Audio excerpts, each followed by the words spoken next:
Social media influencers పేరిట ఇంతకాలం రెచ్చిపోయారు. ఆడిందే ఆటగా పాడిందే పాటగా ఇంతకాలం నడిచింది. ఫాలోవర్స్ పెరగడంతో రెచ్చిపోయారు. చట్టరీత్యా నేరమైన ఆన్లైన్ బెట్టింగ్ యాప్లను ప్రమోట్ చేసి డబ్బులు సంపాదించడం మొదలుపెట్టారు. అయితే ఇలాంటి వారికి ఏపీ సర్కార్ జలక్కిచ్చింది.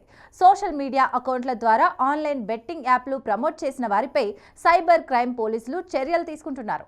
ఈ క్రమంలో లోకల్ బాయ్ నాని తన సొంత ప్రయోజనాల కోసం బెట్టింగ్ యాప్స్ ప్రమోట్ చేస్తున్నట్లు గుర్తించి అరెస్టు చేశారు. లోకల్ బాయ్ నాని ప్రమోషన్స్ పై AYIF youth wing Visakha CP Shankhabrata బక్సాకి ఫిర్యాదు చేశారు.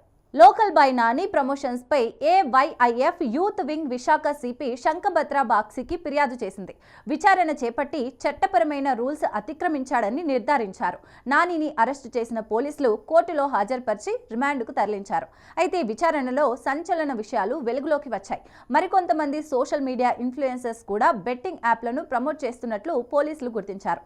ఫాలోవర్స్ ఎక్కువగా ఉన్న కొంతమంది యూట్యూబర్స్ బెట్టింగ్ యాప్స్ ను ప్రమోట్ చేస్తూ యువతను తప్పుదారి పట్టిస్తున్నట్లు తేలింది.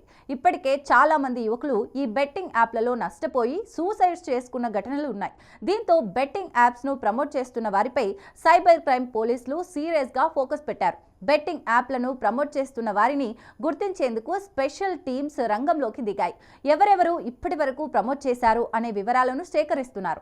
ఎవరైనా యూట్యూబర్లు, ఇన్ఫ్లుయెన్సర్లు వారి వ్యక్తిగత ప్రయోజనాల కోసం యువతను తప్పుదారి పట్టిస్తే చర్యలు తప్పవని పోలీసులు హెచ్చరించారు. తక్కువ డబ్బులతో ఎక్కువ లాభాలు వస్తాయంటూ ఆన్లైన్ బెట్టింగ్స్ లో పాల్గొనేటట్టు చేసే విధంగా ఎవరైనా వీడియోలు ప్రమోట్ చేస్తే కఠిన చర్యలు తప్పవని పోలీసులు వార్నింగ్ ఇస్తున్నారు.